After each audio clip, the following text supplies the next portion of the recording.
새 사람은 어떻게 입는 것인가? 라는 질문과 함께 오늘 봉독하신 말씀과 또 하나님 주신 은혜를 공유하길 원합니다. 바라기는 나는 저와 또한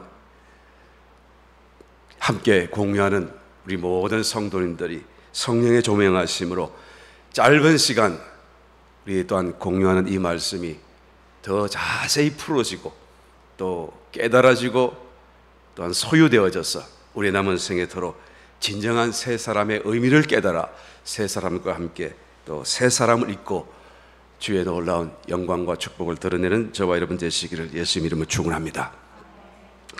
여러분, 이 질문은 상당히 중요한 질문입니다. 새 사람은 어떻게 입는 것일까요? 옛 사람과 새 사람의 개념은 성경에서도 너무 중요하고 또 우리의 신앙생활에서도 너무 중요합니다. 왜 그런가요? 옛 사람을 벗어야 하기 때문에 그렇죠. 알지 못하는데 어떻게 벗겠습니까? 새 사람을 입어야 되기 때문에 그런 것입니다. 알지 못하는데 어떻게 새 사람을 입을까요? 새 사람을 입고 사는 것이 신앙생활이고 새 사람을 입고 사는 것이 없다고 한다면 그 사람은 아무런 신앙생활을 한 것이 아닌 것입니다. 이 모든 것은 적나라하게 주님 오시는 그날에 드러나게 될 것임을 성경은 누누이 말씀해 주고 있기 때문인 것입니다. 오늘 봉독하신 본문 말씀 2절에 가서 보게 되면 우리는 죄에 대하여 죽었다라고 말씀하고 있죠. 더 이상 죄를 지을 수 없게 되었음을 뜻하는 것입니다. 그런데 여전히 범죄하죠. 또 4절에 가서 보게 되면 세례를 받음으로 그와 함께 장사되었나니, 그러니까 땅에 묻히고 완전히 끝났다라는 것을 의미하는 것이죠. 그렇다면 이제는 저절로 새 생명으로 살아가야 마땅하지 않겠습니까? 저절로 그렇게 살게 되어야 또한 당연한 것 아니겠습니까? 생명이 달라진다고 하는 것은 자신의 삶이 완전한 변화를 의미하는 것이고 전제하는 것이죠.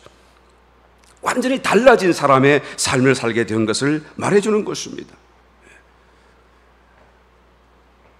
오늘 저와 여러분들은 이 말씀이 다시 한번 분명히 성령의 조명하심 가운데 깨달아지고 나눈 말씀뿐만 아니라 나누지 않은 말씀까지도 또한 여러분 속에 들어오셔서 정말 새 사람으로 새롭게 또한 거듭나는 저와 여러분 다 되시기를 다시 한번 예수님의 축원합니다.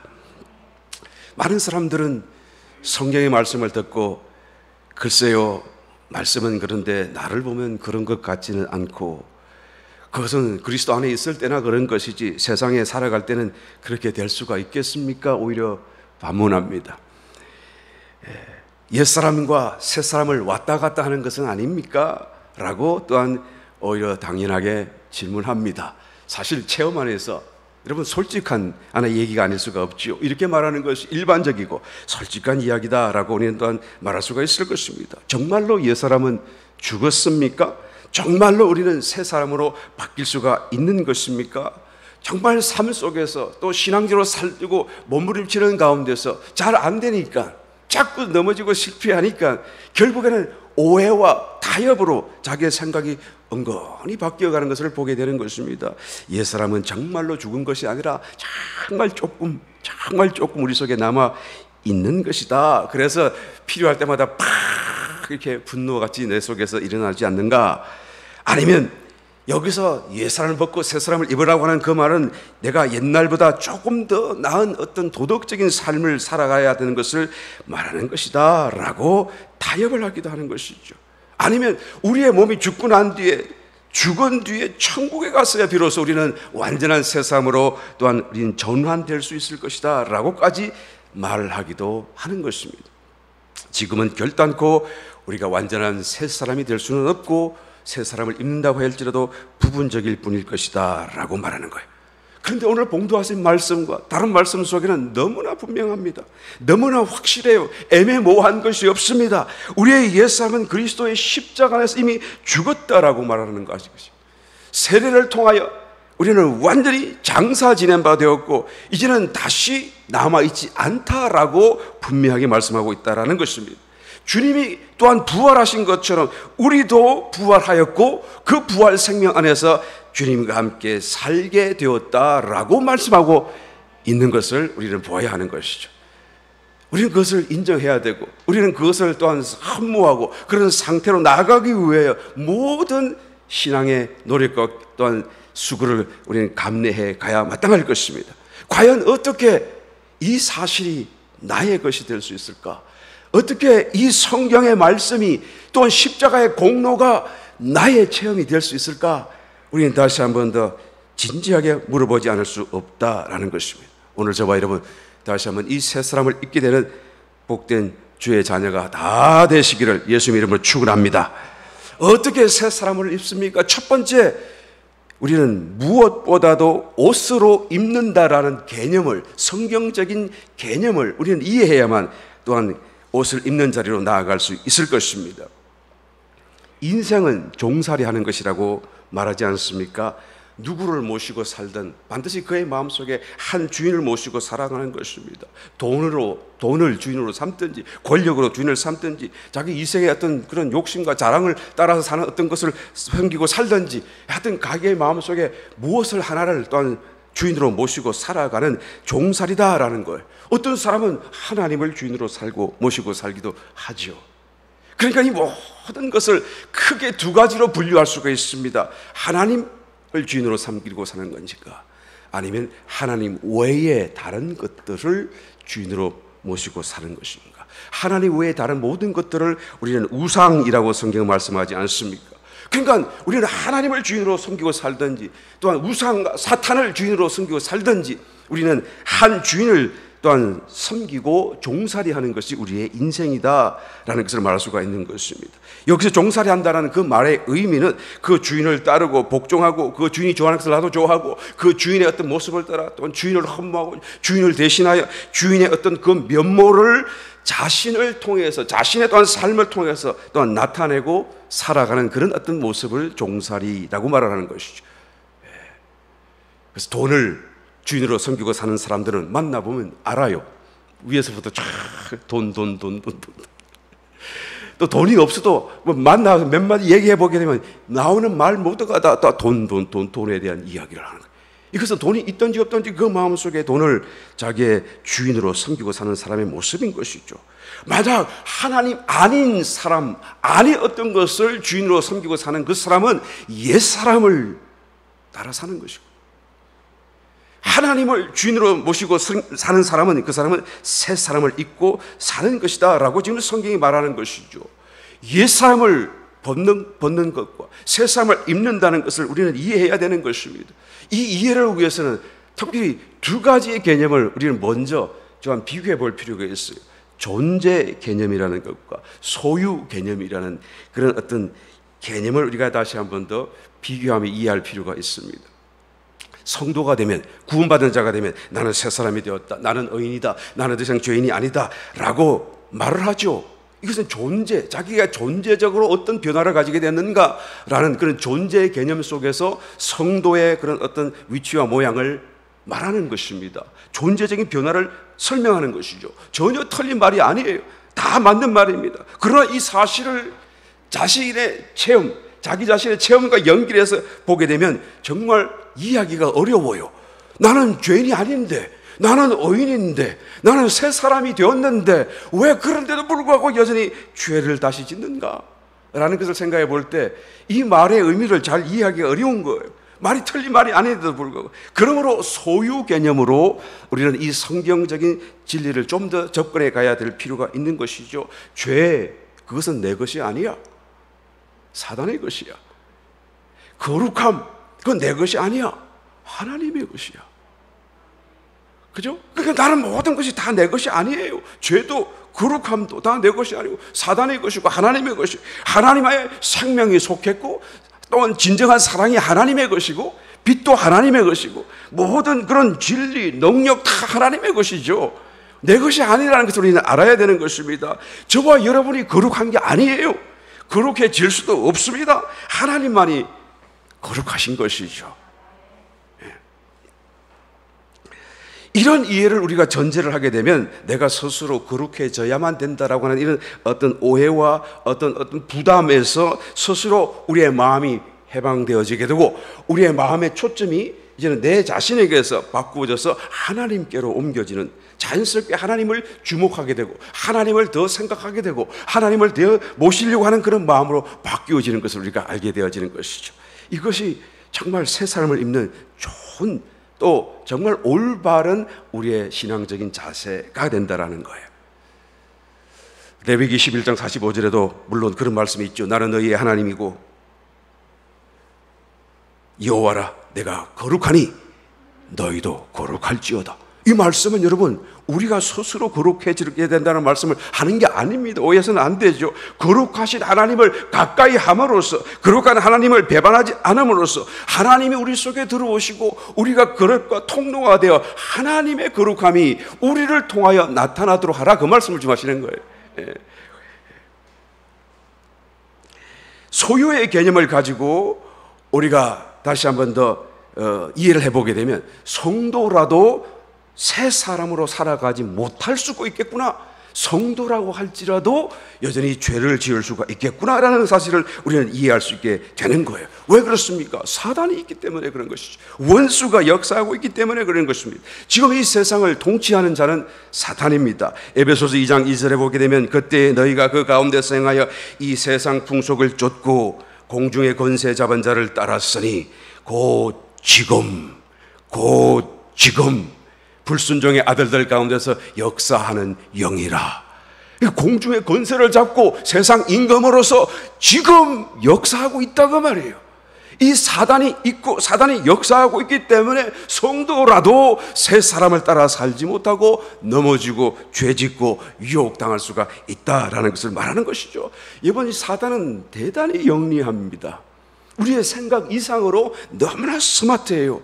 그래서 자신의 존재를 완벽하게, 거의 완벽하게 감추어두고 있는 거예요. 그러니까 모든 세상 사람들이 사단에게 조종당하고 있고 곧 지금 역사하고 있음에도 불구하고 눈치채지 못하게 자기 자신을 완전하게 감추어두고 있는 것을 보게 되죠. 그래서 모든 세상 사람들이 어떻게 생각합니까? 아, 내가 이것을 하는 것은, 내가 이런 모습으로 사는 것은, 내가 이런 세상의 꿈을 갖고 사는 이 모든 세상의 삶은 내가 하는 것이고, 또 내가 삶의 주인이고, 나는 예수도 안 믿고 사단도 안 믿고 나는 내가 내 삶을 살 뿐이야 라고 생각하게끔 자기의 정체를 숨기고 있는 거예요. 여러분, 이 세상의 모든 불신자들은 사단의 종입니다. 여러분, 사단에게 잡혀 있어요. 사단이 조종하고 있어요. 그들은 결국 사단에게로 갈 수밖에 없잖아요. 그런데도 불구하고 사람들은 그것을 눈치채지 못하게 만들고 있는 거예요. 사단이 얼마나 영리한지. 이게 불과 꼬리가 달리고 삼지창을 들고 얼굴은 빨갛게 돼가지고 우스꽝스러운 모습으로 자기 자신을 또한 사람들에게 비웃음을 사게 만들어 놓고 자기는 그 뒤에 숨어 있는 거예요. 자기의 그 무서운 정체를 아무도 알아채지 못하게 만들고 있는 것입니다. 성령이 역사하는 곳에는 항상 거룩함이 드러나는 것이지만 사단이 역사하는 곳에는 항상 죄가 드러나게 되어져 있어요. 그래서 사도 요한은 요한일서 3장 8절에 보게 되면 죄를 짓는 자는 마귀에게 속하나니 그렇게 됐어요. 세상 사람 중에 죄 안 짓는 사람 있나요? 믿는 자들도 죄를 짓는데요. 그 죄를 짓는 자는 다 마귀에게 속했다라고 말하는 거예요. 물론 성도는 그 죄를 짓는 그 순간에만 마귀에게 붙잡혀서 죄를 짓겠지만 말이죠. 여하튼 죄가 드러나는 곳에는 반드시 사단이 있다라고 말을 하는 것을 성경이 볼 수 있는 것입니다. 하나님께로서 난 자마다 죄를 짓지 아니하나니 하나님의 씨가 그의 속에 거하며 저도 범죄치 못하는 것은 하나님께로부터 출생하였기 때문이다. 하나님의 생명을 가졌기 때문이다 라고 말하는 거예요. 그러니까 이 새 사람은 여러분 하나님의 생명이죠. 하나님께로부터 났지요.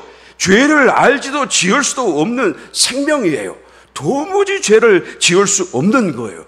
그런데 왜 성도가 죄를 범하죠? 왜 성도가 때때로 넘어지고 유혹당하죠? 그것은 사단이 있기 때문에 그런 거예요. 사단의 역사인 것입니다. 사단이 그를 또한 정복하고 순간적이지만 사단이 그로 하여금 죄를 짓게 만드는 것입니다. 여러분, 성경에 보니 가인이 동생을 죽였어요. 살인했습니다. 이거 정말 상상하기 어려운 사건이 아닐 수가 없지요. 그 아버지가 아담인데요. 하나님이 직접 손으로 지으신 아담인데 그 바로 첫째 아들 가인이 살인을 한다는 것은 여러분 상상이 되십니까? 하나님의 손으로 지원받은 자의 바로 첫 아들이 살인자라는 것이 여러분 상상이 되세요? 이것이 어떻게 일어났죠? 성경은 너무나 분명히 말합니다. 사람 안에 사단이 들어왔고 아담의 죄로 통하여 이제는 그 아들 가인에게서부터 당장의 사단의 그 악함을 잘 보여주고 있는 모습을 보게 되는 것입니다. 물론 가인은 여러분 옛 생명밖에 없기 때문에 사단이 그를 조종하기 훨씬 더 쉬웠겠지만, 그렇다고 해서 저와 여러분 새 생명을 가진 저와 여러분이라고 하여서 특별히 다를 것은 또한 없다는 것을 우리는 경계하고 알아야 되는 것이죠. 예수님의 십자가를 통해서 우리의 옛사람이 십자가에 못 박혀 죽었다고 할지라도 그러나 죄와의 싸움이 끝난 것이 아니다라는 것을 우리는 알아야 되는 것입니다. 오히려 새로운 싸움이 시작되고 있는 것을 우리는 깨달아야 되는 것이죠. 우리가 죄에 대해서는 죽었지만, 우리의 옛사람이 죽었지만 그렇다고 해서 죄가 죽은 것이 아니다라는 거예요. 죄는 여전히 우리 속에 남아있기 때문에 그런 것이죠. 우리 속에 있는 죄가 존재적으로 변화된 것이 아니고 위치적으로 지위가 변한 것이다 라는 것을 얘기하는 거예요. 죄가 우리를 지배하지 못하게 되었다라는 것이죠. 죄는 여전히 우리 속에 있습니다. 죄와 우리의 관계가 이제는 주인과 종의 관계에서 이제는 더 이상 죄의 노예가 되지 않은 이 변화만 말하는 것이죠. 죄는 여전히 우리 속에 있어요.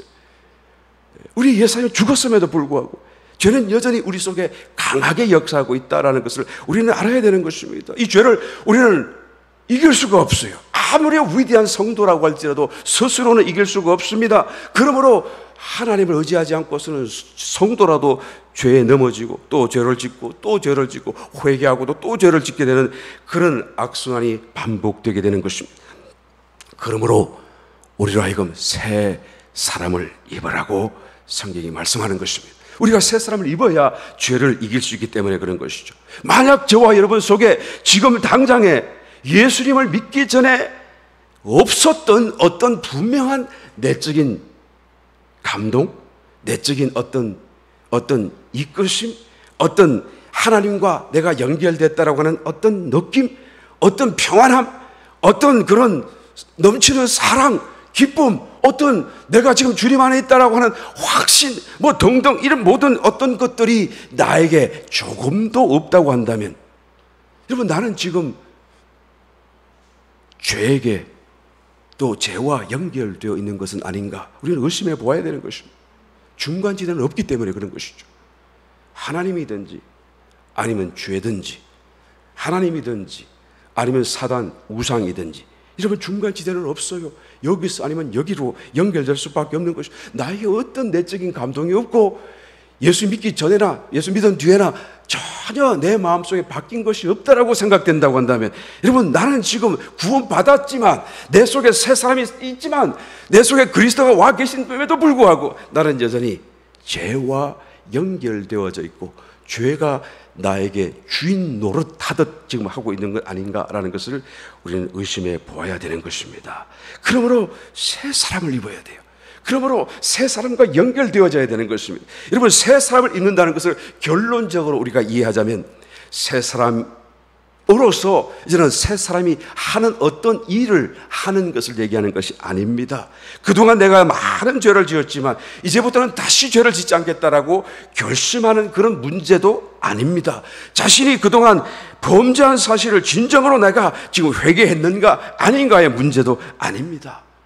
새 사람을 입었다라고 하는 것은 지금 내가 내 속에 새 사람, 그 새 생명과 연결되었는가 아닌가의 문제인 것이죠.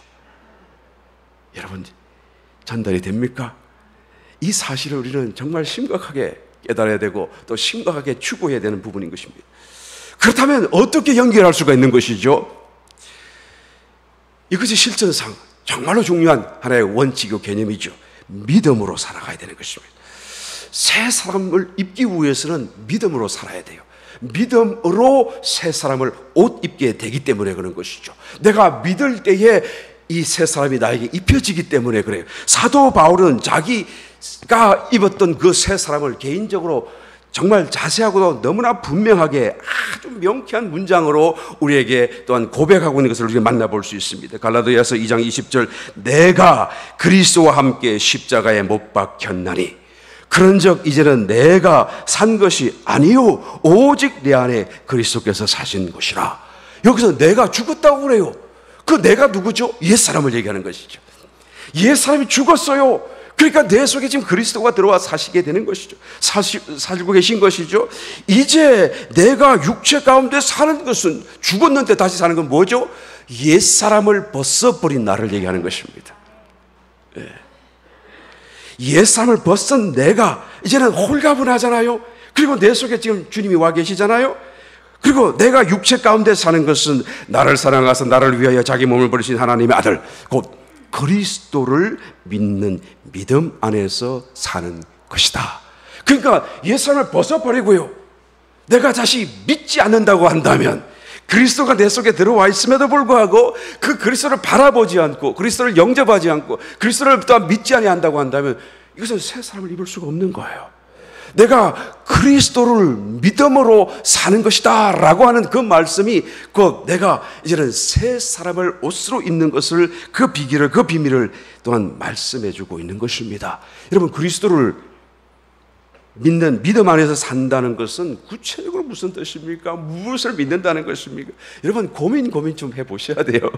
저는 이 말씀을 지금까지 평생을 또 고민하면서 계속 지금 묵상하고 있습니다. 도대체 그리스도를 믿는다는, 그 믿음 안에서 산다는 것은 무언가, 우리는 믿잖아요. 우리는 예수를 믿잖아요. 예수 안 믿는 분 한번 손 한번 들어보시기 바랍니다. 손 내리시길 바랍니다. 혹시 무슨 말 하는지 몰라가 손 드는 사람이 계실까 싶어갖고 내가 얼른 내리라고 그런 거예요. 우리는 모두 예수를 믿어요. 그래서 구원도 받았고요. 지금도 예수를 믿고 있잖아요. 그러면 우리는 다 새 사람을 자동적으로 입게 된 것입니까? 여기서 여러분, 우리가 말하는 예수님을 믿는다는 그 말은 yes, no로 일반적으로 단일회적으로 대답할 수 있는 그런 의미에서의 믿음을 얘기하죠. 당신 예수 믿어요? 그럼 예, 예수 믿어요 라고 말하고, 그리고 어떤 내가 믿는다고 하는 그 사실 하나를 가지고 두고 말할 때 우리는 예수를 믿는다라고 우리는 말을 하지 않아요. 그런데 여기서 예수를 믿는 믿음, 예수를 믿는다고 하는 사도 바울의 고백은요, 그와 좀 다릅니다. 예수를 물론 믿지요. 그런데 지금 그 믿음 안에서 산다고 하니까요, 이 산다라는 것은 지속적으로 계속되는 거 아니겠습니까?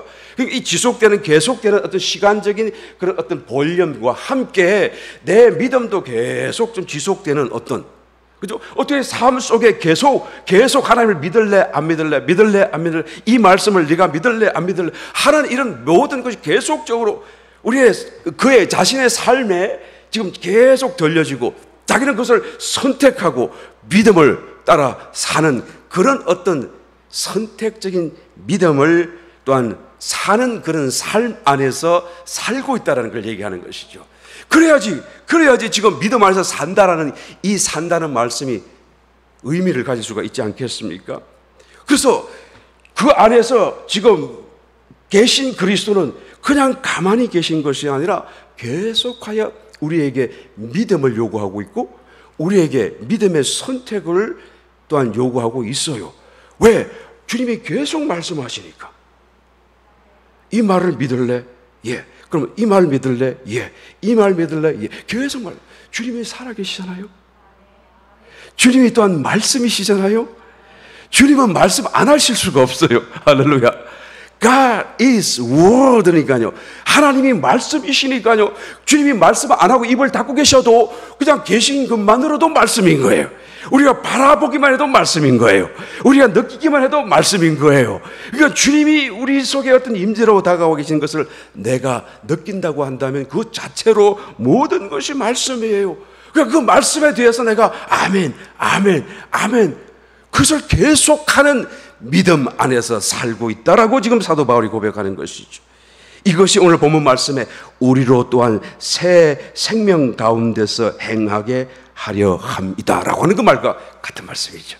계속해서 우리가 새 생명 안에서 실행하고 반응하고 어떤 행위를 보이며 살고 있게 된다라는 것을 의미하는 것이죠. 이것이 바로 새 사람을 입는 길이에요. 믿는다고 하는 것은 그리스도를 내 속으로 모셔드리는 것이잖아요. 먼저는 우리의 영 안으로 먼저 다 들어와 계셔요. 처음 우리가 구원을 받았을 때 우리는 믿음을 따라 구원받습니다.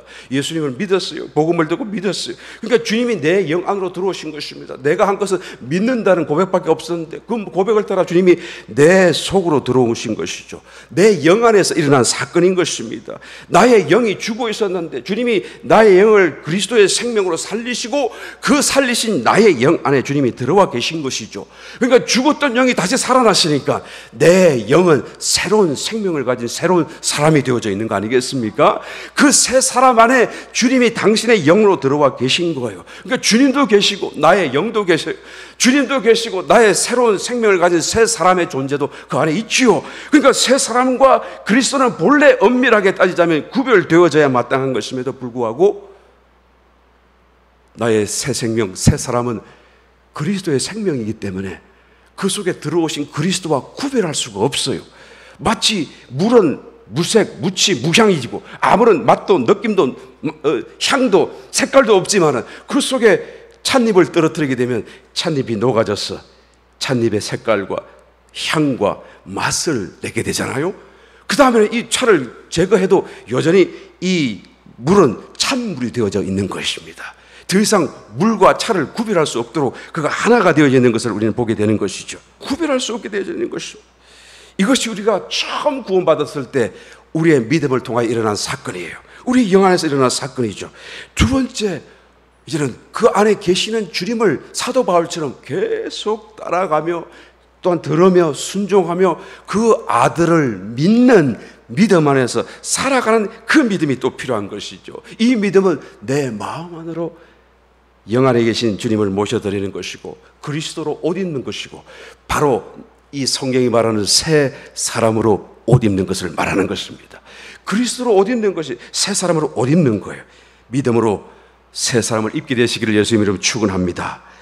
그리스도를 믿으면 새 사람이 저절로 옷으로 입혀지게 된다라는 것이죠. 사도 바울이 자기의 이 개인적인 체험을 로마서에서도 아주 자세하게 설명하고 있습니다. 로마서 7장 이하의 말씀을 19절 이하의 말씀을 찾아보게 되면 내가 원하는 바 선언하지 아니하고 도리어 원치 아니하는 바 악은 행하는데도 자기의 내면에서 큰 갈등과 싸움이 있는 것을 자기가 체험 안에서 고백하고 있는 것이죠. 만일 내가 원치 아니하는 것을 하면 이를 행하는 자가 내가 아니요 내 속에 거하는 죄니라. 내가 원치 않지만 안 할 수가 없어요. 죄 짓기를 원치 않지만 죄 안 지을 수가 없어요. 힘이 없었어요. 죄를 이기질 못하는 것입니다. 그러므로 내가 한 법을 깨달았노니 곧 선을 행하기 원하는 나에게 악이 함께 있는 것이로다. 내 속 사람으로는 하나님의 법을 즐거워하되 내 지체 속에서 한 다른 법이 내 마음의 법과 싸워 내 지체 속에 있는 죄의 법 아래로 나를 사로잡아 오는 것을 보는도다. 오라 나는 곤고한 사람이로다. 이 사망의 몸에서 누가 나를 건져내랴. 이거 완전한 절망적인 상황이죠. 자기의 내면을 들여다보니까 죄가 있어요. 옛사람은 죽었지만 죄가 여전히 나를 주인 노릇하려고 막 사로잡아요. 이길 수가 없어요. 사망의 몸이 그것을 깨달았어요. 너무 괴로운 것이죠. 아하, 누가 이 사망의 몸에서 나를 건져내겠는가. 그런데 여기서 끝나지 않지 않아요. 25절 말씀, 우리 주 예수 그리스도로 말미암아 하나님께 감사하리로다. 예수님을 생각한 것이죠.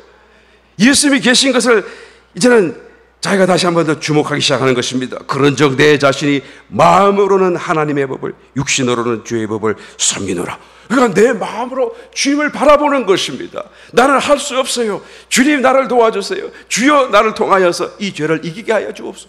그러니까 내 마음으로 하나님의 법을 주목하고 섬기고 있는 것입니다. 그랬더니 로마서 8장 1절 그 장 계속 연결되죠. 그래서 뭐라고 말씀합니까? 그러므로 이제 예수 그리스도 안에 있는 자에게는 결코 정죄함이 없나니 이는 그리스도 예수 안에 있는 생명의 성령의 법이 죄와 사망의 법에서 너를 해방하였습니다. 그러니까 내가 마음으로 주님을 생각하고 주님께 감사하고 주님을 의지하니까 내가 해방되었다라는 그런 체험을 갖게 되었다라는 것이, 이길 수 없었던 죄를 이길 수 있게 되었고 거기서 해방되었음을 고백하는 거예요. 그런데 어떤 방식이었나요?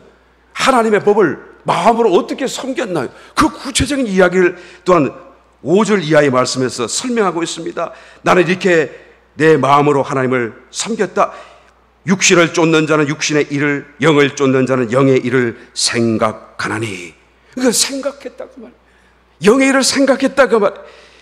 육신의 생각은 사망이요 영의 생각은 생명과 평안이라. 육신의 생각은 하나님과 원수가 되나니 이는 하나님의 법에 굴복지 아니할 뿐 아니라 할 수도 없음이다. 여러분, 새 생명과 내가 연결되기 위해서는 내 속에 계시는 그리스도를 내 마음으로 바라보아야 되는데요, 어떻게 한다고요? 생각해야 된다 그 말이에요. 무엇을요? 영의 일을 생각해야 된다라는 거예요. 영의 일이라고 하는 것은 여러분, 전도도 될 수 있고 성경을 읽는 일도 될 수 있고 온갖 것이 다 될 수 있겠지만, 여기서 문맥상으로 이 사도 바울의 체험의 그 고백의 그 내용을 따라 문맥을 이해해 보게 되면, 영의 일이라고 하는 것은 육신은 육의 일을, 영을 쫓는 자는 영의 일을 생각한다고 그랬는데, 이 영의 일을 문맥을 따라 이해해 보게 되게 되면 내 영 안에서 일어나고 있는 일을 얘기하고 있는 거예요. 내 안에서, 내 영 안에서, 그리스도가 우리 영 안에서 지금 하시는 어떤 그런 말씀, 어떤 주시는 어떤 내적인 감동, 어떤 영적인 인도, 각자에게 필요한 어떤 영적인 감동으로 주님이 계속하여 말씀하고 있다라는 것이죠. 그것을 내가 주목했고, 사도 바울은 자기 속에 있는 그 영의 일을 생각했더니 마음으로 결국 생명과 평안으로 죄의 법에서, 사망의 법에서 해방되는 체험을 가졌고, 죄를 이기고 새 삶을 옷 입는 이 놀라운 축복을 내가 체험했다라고 고백하지 않습니까? 우리의 영의 일을 생각해야 돼요. 각자의 그 영 안에서 지금 새 사람으로 와 계시는, 새 사람으로 우리에게 또한 옷을 입히시는 그 그리스도를 생각해야 되는 것입니다. 나는 잘 모르겠어요. 나는 잘 안 들려요. 나는 그것이 너무 추상적인 것 같아요. 여러분, 그렇지 않습니다. 마음의 귀를 열고 들어보셔야 돼요. 이것은 추상적인 게 아니고요, 죽은 뒤에 일어나는 일이 아니고요, 지금 해야 되는 거예요. 지금 일어나고 있는 일인 것입니다. 사도 바울이 자기의 체험을 고백하고 있잖아요. 내 마음, 내 영의 일, 내 속의 영 안에서 일어나는 일, 내 영에서 움직이시는 주님의 어떤 그런 움직이심을 내가 느끼고 따르고 순종하고, 그랬더니 어떻게 돼요? 내가 믿음 안에서, 그리스도를 믿는 믿음 안에서 나는 새 사람을 옷 입게 되었다라고 말하는 것입니다. 저와 여러분에게는 전부가 다 그리스도가 그의 영으로 들어와 계신 것을 믿으시기를 예수님을 축원합니다. 로마서 8장 9절에도 말씀하기를, 만일 너희 속에 하나님의 영이 거하시면 너희가 육신에 있지 아니하고 영에 있다. 누구든지 그리스도의 영이 없으면 그리스도의 사람이 아니다 라고 말씀하는 거예요. 저와 여러분은 그리스도의 사람입니까? 아닙니까? 사람입니다. 그 말씀은 우리 속에 그리스도의 영이 와 계시고, 그 영이신 주님께서는 지속적으로 말씀한다라고 성경은 말씀하고 있는 것입니다. 새 사람이 나에게 옷으로 입혀지게 되면 저절로 이제는 하나님의 능력이 작동하기 시작해요. 내 삶 속에, 내 존재적인 그런 형편 속에 계속해서 저절로 작동하기 시작하는 것입니다. 이것은 오순절적인 무슨 기적, 죽은 자를 살리고, 물론 그런 기적도 일어날 수 있겠지만, 그것이 아니라고 할지라도 그것보다 더 중요하고 더 필요하고 또 영원히 우리에게 꼭 있어야 될 어떤 하나님의 능력으로서 역사하기 시작해요. 그게 무엇이요? 우리를 성숙하게 만들어가요. 내적으로 하나님의 생명력으로 더 영에 가득하신 하나님의 충만하심이 이제는 내 마음속에 충만하게 채워지게, 그리고는 내 육신까지 지배하고 내 삶으로 나타나는 이런 충만함으로 점점 더 성장하게 되는 것입니다. 죄를 이기는 거룩한 생명이 내 속에 더 많이 채워지게 되고, 하나님의 아들들로서 그 빛과 영광이 더 많이 우리 속에 나타나게 되는 것입니다. 여러분, 믿음으로 이 역사를 이루어가는 것이고, 우리 속에 역사하시는 그 영 안에서의 그 일을 내가 생각함으로써, 주목함으로써 이런 모든 공급이 자꾸 들어오게 되는 것입니다. 이것은 마치 전기 스위치와 같아요. 이게 아무것도 아니잖아요.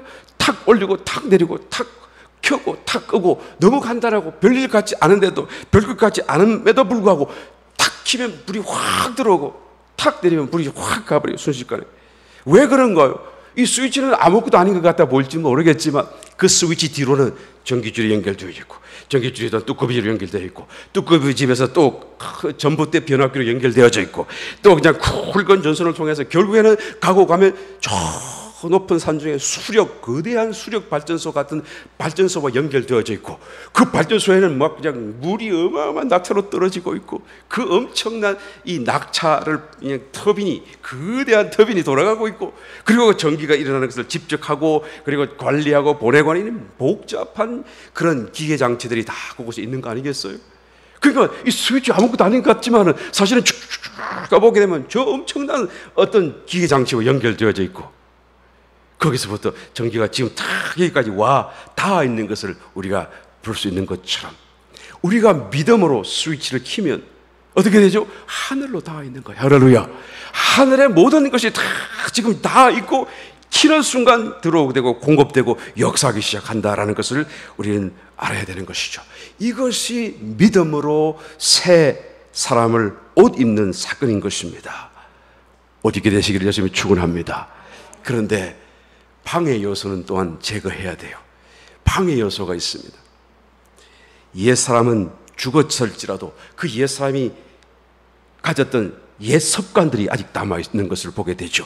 옛사람은 죽고 떠나갔지만 그가 남겨놓은 옛 습관이 우리에게 있기 때문에 이 옛 습관을 우리가 벗어버리지 않고 떠나가지 않고서는 내가 새 사람을 사는 것을 결정적으로 방해받을 수밖에 없는 것입니다. 에베소서 4장 22절, 너희는 유혹의 욕심을 따라 썩어져가는 구습 옛 습관을 쫓는 옛 사람을 벗어버리고, 이렇게 옛 사람은 주님의 십자가에서 함께 죽었고 이미 장사 지낸 바 되었지만 여전히 그 옛 습관으로 그 옛 사람이 우리 가운데 역사하고 있는 모습을 보게 되는 것이죠. 더 엄밀히 얘기하자 치면 옛 사람이 아니라 옛 사람의 탈을 뒤집어 쓴 죄가 우리의 옛 사람인 것 같이 역사하고 우리를 또한 다스리고 우리를 지배하는 것을 보게 되는 것입니다. 만약 내가 여기에 모르고 속아서 옛 습관을 따라 그냥 살고 있다고 한다면, 그것은 마치 죽고 장사 지낸 바 되어져 있는 그 옛사람을 이제 썩어져 가는 그 관에서 끄집어내고 다시 깨워가지고 그것을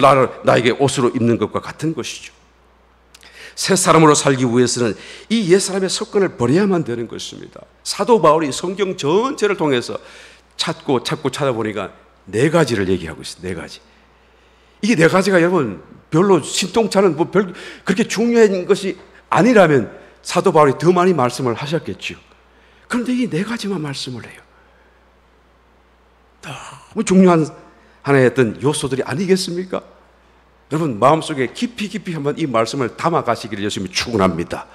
이 4가지 사건을 여러분 꼭 기억하시고 심각하게 생각하시기를 예수님 이름으로 축원합니다.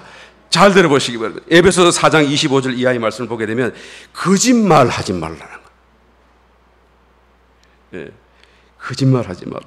2번째, 분을 품고 살지 말라. 그렇게. 무슨 말씀인지 잘 아시죠, 여러분? 예. 분을 품고 살지 말라. 분이 나는 건 어쩔 수 없겠지만, 그래서 품고 살지는 말라. 그 말을 해요. 3번째, 도둑질하지 말라. 그 말은 도둑질, 훔치는 그런 행위뿐만 아니라 남에게 해를 끼치는 일을 다 포괄하는 의미예요. 그러니까 남에게 해를 끼치는 그런 일을 하지 말고. 4번째, 더러운 말을 하지 말아라. 이 더러운 말은 많은 걸 포함하겠죠. 뭐 엄담패설도 더러운 말이겠지만, 여러분 이 더러운 말은 많은 의미를 포함하겠습니다만, 이 더러운 말이 아닌 그러면 선한 말이 무엇인가를 우리가 이해하게 되면 이 말의 의미를 더 정확하게 이해하게 될 것입니다. 여하튼 이 4가지를 우리가 꼭 기억하시길 바랍니다. 거짓말하지 말아요. 화이트 라이. 예, 내가 영어로 하니까 못 알아들으시나요? 그것 하지 마세요. 예, 성도에게는 만우절 없습니다, 여러분. 만우절날 저한테 전화하지 마세요. 성도에게는 거짓말 하면 안 돼요. 분을 품고 살아서도 안 되고, 도둑질 하지 말아야 되고, 그 다음에 더러운 말 하지 말아야 되는 것입니다. 옛 습관을 버려야 될 뿐만 아니라 이제는 여러분 새 습관을 만들어 가야 된다는 것을 사도 바울은 동시에 지적하고 있는 것을 우리가 그 말씀 속에 자세히 찾아볼 수가 있는 것이죠. 바울이 지적한 4가지 옛 습관이 치명적인 그 이유는 내가 새 생명을 따라 살려고 하는데 그것을 결정적으로 반대하기 때문에 그런 것입니다. 새 생명을 따라 사는 그 삶의 어떤 중심적인 축이 이 네 가지와 관련되어져 있기 때문에 그런 거예요.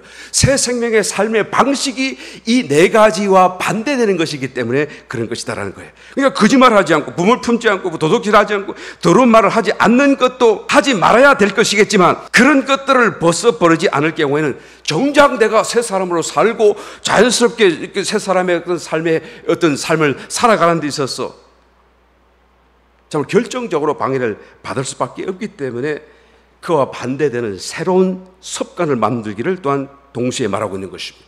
그러니까 거짓말하지 말고 참된 말을 하라.